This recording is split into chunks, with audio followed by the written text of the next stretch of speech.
Amer Beg je napisao treniram duže vrijeme, međutim prije par sedmica tijelo je počelo boliti.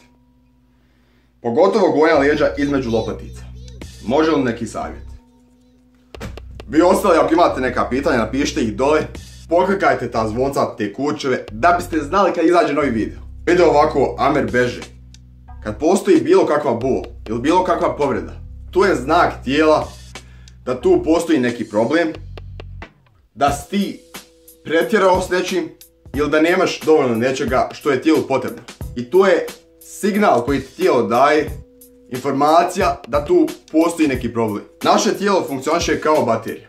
Ti na raspolaganju imaš određenu količinu energije koja je prijelaznog oblika. Ukoliko ti zapali te životne energije, ukoliko je istrošiš, onda će nastati neki problem.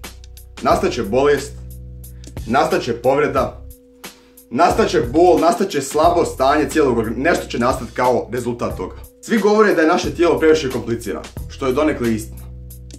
Ali ako pravilno uđeš u sebe, ako ga poslušaš, ono će ti reći kad treba da popustiš, a kad treba da poguraš jači. Postoje prijelazna doba, to jest prijelazne godine. To najbolje možeš vidjeti kod male djece. Ona po cijeli dan spavaju. Jer djeca se rode, ugledaju svijet oko sebe, previše brzo se razvijaju i samo spavaju. Jer tijelo koristi previše energije za taj njihov razvitak. I onda im je potrebno 10 puta više odmora nego za odrasle osobe. Možda si i ti sad trenutno u prijelaznom dobu. Kažeš, hoću da naučim novi jezik. Hoću da savladam ovo. Hoću da savladam ono tamo. I hoću da to sve uradim u isto vrijeme, a tijelo ti kaže jebi se. Ne mere. I onda se povrijediš. Ti si htio da napreduješ u treningu ko što si prije, kad nisi radio sve ove stvari zajedno. Tijelo ti kaže jebi se. Spržiš tijelo, spržiš svoj nervni sistem koji se veoma sporije razvija od tvojih mišića. Zato ti na početku veoma lako. Radiš puno serija, radiš puno ponavljanja, kasnije kad dižeš veće težine je teže. Jer nervni sistem se puno sporije razvija, a ti postaješ jači i veći veoma brzo.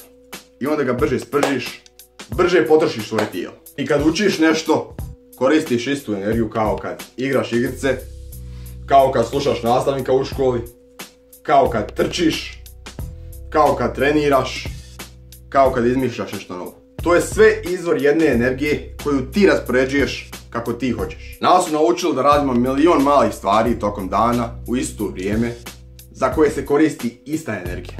I onda često tijelo bude sprženo. Istina je da kako odrastaš, tako tijelo postaje sve otpornije i sve jače. Ali ipak nekad se desi problem kao što je kod tebe. Tijelo kaže dosta. Možda radiš vježbu nepravilno. Ne radiš ti pravilno i tu se nešto zajebalo. Možda. Možda ti fali više sna. Možda ti fali više hrane, to jest više kalorija.